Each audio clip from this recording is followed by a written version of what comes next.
Hey guys, my name is Max. I'm with Fantasy Forge. Today I'll bringing you a top 10 list, top 10 Tuesday, on books related to the X-Men and mutants that I think have a lot of potential, could be considered a key, spec books, good investments. I'm just going to present the facts and what's going on and kind of see what I think about where these books could go and kind of tell you guys about them. So starting off the list, right, number 10, I just want to say first that when we do an estimate of the value, that kind of comes from the Key Collector app, and then we'll double check it with eBay and see that the two responses correlate and that it's accurate. So when you hear that, that's where they come from. We'll be doing kind of mid and high grade books because I think that's what you guys are interested in. So for number 10, we have Marvel graphic novel for. I really like this book. I don't want to sound biased because I own it. I got it because I thought it had good spec. It's this classic Joe Rubenstein cover. I think the art's awesome. You get Chris Claremont writing it. It's the origin and first appearance of the New Mutants: Cannon, Law, Psyche, Sunspot, and Wolfsbane. These are all characters that are going to appear in the New Mutants movie that's kind of been delayed like 3 or 4 times now, I think. It's honestly really ridiculous because it's like the worst things just keep happening. It's kind of funny. It's ironic. And I know people like to meme it a lot. It's like, oh, yeah, New Mutants delayed again. When will it ever come out? And it's just like, oh, my God. But when this movie kind of was first coming out, I didn't really hear about it. I wasn't kind of ingrained as much. And then I saw the second trailer, I think. And I was really excited. I was blown away. I'm like, this looks sick. This is awesome. I was really excited because it kind of had a little bit of a horror aspect. And I think that kind of mix of superhero and horror is a kind of almost a new reinvention that people will really enjoy when the movie eventually does come out. And I think it'll blow a lot of people away. I'm going to be honest. The trailer, I was impressed. I know I keep saying that, but it looked good. And this is an undervalued key for the values, right? Kind of mid 45-ish, high grades 130.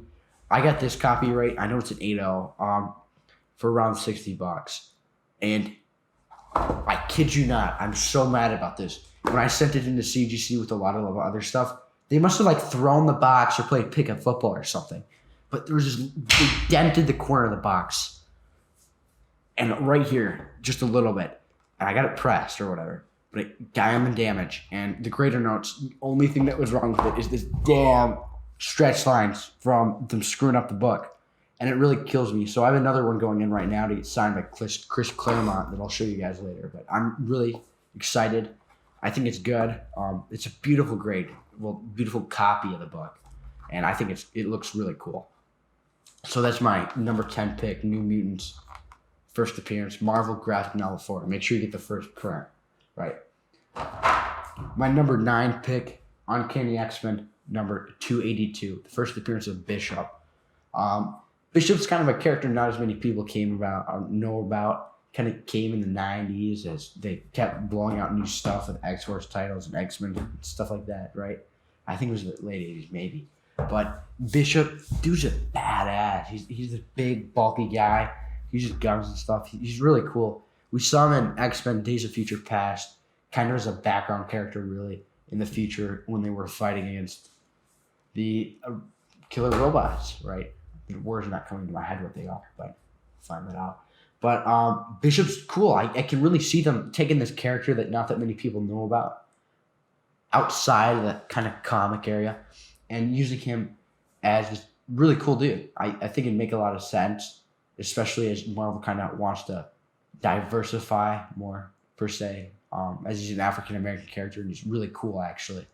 And so I think that he's a good character to do that with. So this book is so undervalued. I'm going to be honest. I was looking through this. I'm like, no way. I think I'll probably pick up a copy of this. It's $10 for most ungraded, really.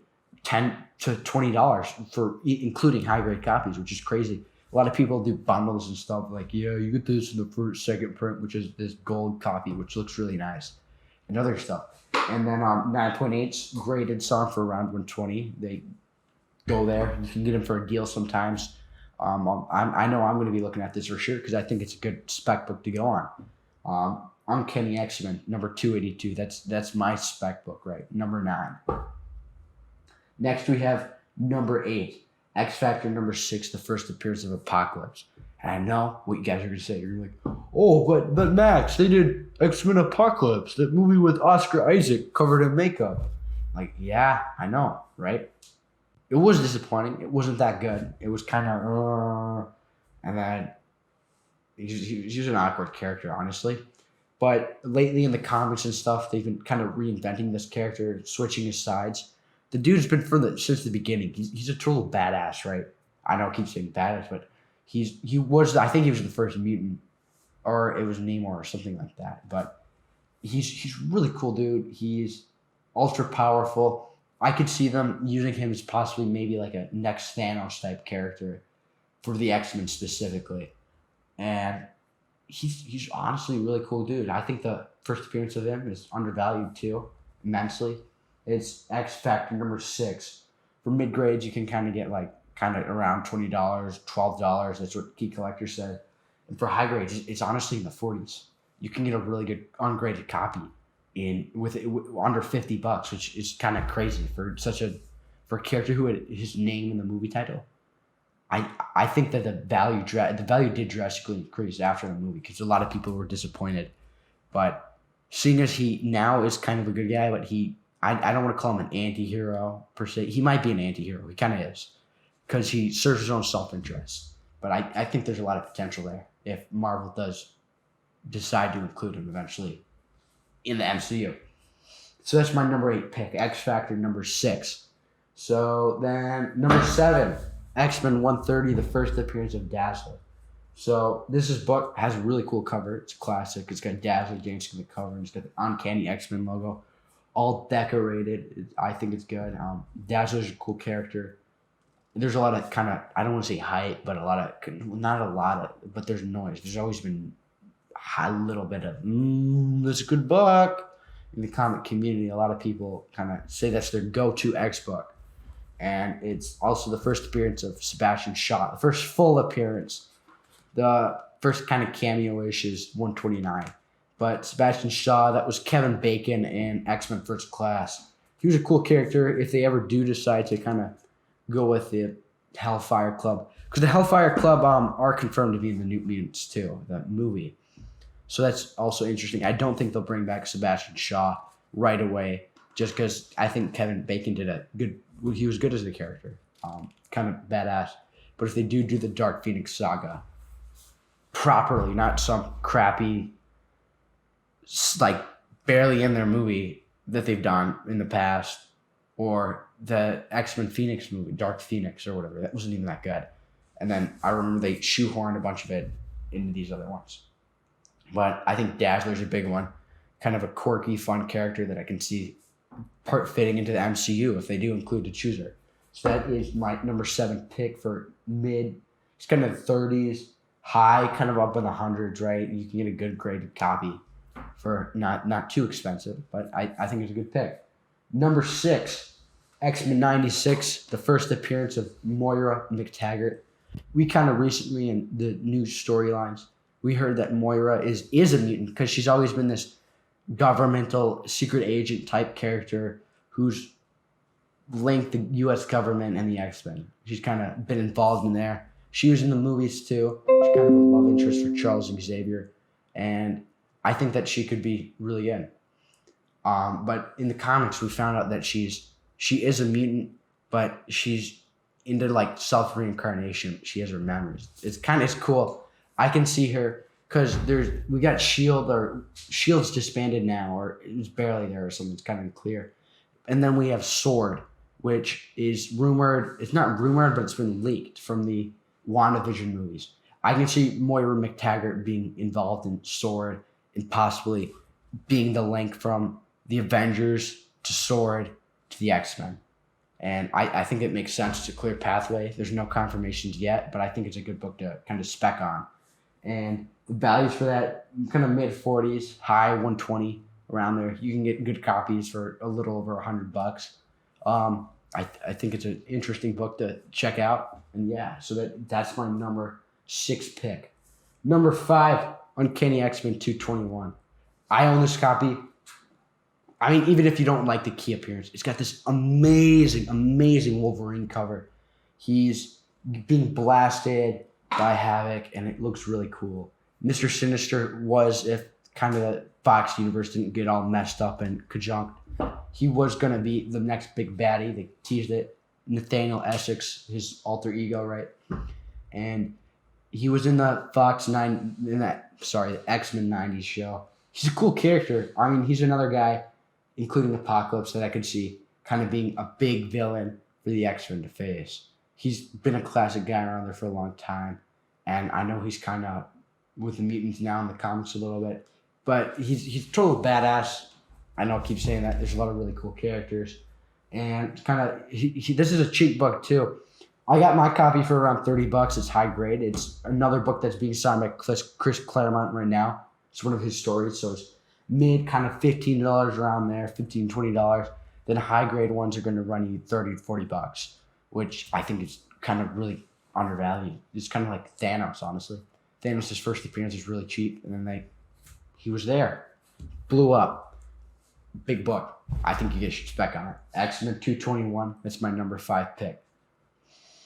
Then X-Men this is my number 4 pick. This is kind of a duo kind of thing, right? $2. I know I'm cheating a little bit, but Uncanny X-Men 120 and 121. This is the 120 is the first cameo, and 121 is the first full appearance of Alpha Flight. And these books are kind of good. First, it's a Canadian superhero team. I think as they kind of expand, right, now we're getting the Red Guardian from Russia. There's rumors about Ursa Major, and I think it'd be really cool. Alpha Flight, good team of mutants, really cool. They fight the X-Men. It'll kind of broaden the horizons because they like these fun, quirky characters. I mean, look at the Guardians of the Galaxy. Nobody was thinking about them. They were like jokes before they made the movie, and this movie was amazing. Credits to James Gunn, right? Really good. But Alpha Flight could be that next team. You don't know. I mean, classic guys. It's a team of characters, so they could pop up all over the place.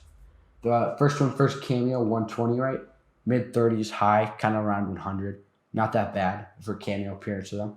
And then 121, which is the one I'd honestly go for more or less, is high, mid's kind of 45, highs around 130. I think that's a good deal. I mean, team appearance of a bunch of characters. Think about it. What if you were to go buy the Guardians, right? The Guardians. People thought they were a joke. No one took them seriously. And then this movie came and blew everyone away, and it became this big franchise. Now they've had so many different runs with the Guardians, and I think it's a good deal. That's my number 4 pick. And then going back to the Bat computer, right? We have number 3, X-Men 129. Have this book right here. This is the first appearances of Kitty Pryde, Emma Frost, and Sebastian Shaw's kind of cameo appearance, which is kind of weird. I don't know if it's a cameo or it's not, but I know 130 is his first full. And it's honestly a great cover. Classic Dark Phoenix saga cover, right? You got Storm, Colossus, Wolverine destroying these dudes. Really cool. I bought this one ungraded for shy over $100, like barely. I remember. I think it was like 111 or something on an auction. And I sent it to CGC to get graded, and I got a 9.2, which I'm fine with. I'm happy. I think it's an awesome book. It presents well. And so with this one, Kitty Pryde, right? Marvel's shown that with Peter Parker, they like these teenage characters. And there's these rumors about kind of Nova too, another teenage character that could fit in. And I think Kitty Pryde could be a good inclusion with that. Kitty Pryde was crucial in Days of Future Past. It's kind of always been a fun, kind of quirky character. I think she could be good. If they do this Phoenix Saga, if they want to include her, Emma Frost is a big one too. Emma Frost is a big deal. I know she was included in First Class, and she was alluded to in other movies too. But Emma Frost was classic. Her and Jean Grey had that feud going, and it's pretty good. This one will run right mid 45, high 140s. So I bought this one kind of in January-ish for like a shy of $100. Pretty good. So I think this is a good book to spec on. Classic X-Men. I think this is kind of the era they'll be shooting for. So yeah, I recommend X-Men 129. that's my number 3 pick. And then for number 2, right, guys, we have X-Men 244, first appearance of Jubilee. I know that in Apocalypse for sure. They took a shot at Jubilee, right? Kind of, and then in the 90s TV show, I've watched it in Disney Plus. Pretty good. Recommend it. She was this fun character introduced right off the bat, and she was included as part of the team. She can manipulate electricity, or it says she shoots fireworks out of her fingers, which I think is pretty funny. That's what they said online when I read about her a while back. But she's a pretty cool character. She got a classic yellow jacket. It's a nice cover. She's in the middle of it, and it's Jubilee. What else can I say? I think this is another one that could be predictable as I don't want to say diversity cast, but it makes sense when you've got a good character, and you're always constantly striving to have more diverse characters. And she's I think Chinese American, and of course you have this awesome character. And it gives you multiple advantages. I think Jubilee is an obvious inclusion in a potential X-Men team, or the X-Men universe, you want to call it. And that's X-Men 244. It's cheap book. Cheap fire. Right? This will run you around $30 for a high-grade copy. $30-$40. What can I say? Why aren't you hopping on this? This is one of those books, Bishop included in Alpha Flight.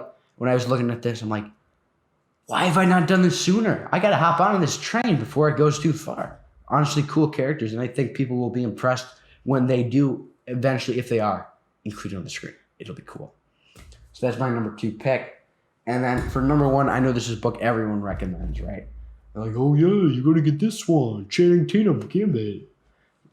So X-Men, well, it's 2, right? The first appearance in print, right, not comics, was a magazine, Uncanny X-Men Annual 14, larger book. A lot of people don't consider it. I don't like it as much as the other one, which is X-Men 266, which has a front and cover, you say first appearance comics, right? It's pretty good. It's a cool cover. It's got him on the cover, right? I know I just said cover 5 times. But he's going on, and he looks like a total sick dude. He's got that nice Cajun accent. There was a rumor, I don't want to say, well, there was this Channing Tatum Gambit movie that was going along, and it kind of fell apart. It was going to happen, and a lot of people were excited, but it didn't. And I think it makes sense for Marvel, if they want to make a lot of money, to kind of go with that 80s-ish, 90s-ish team, late 80s-ish.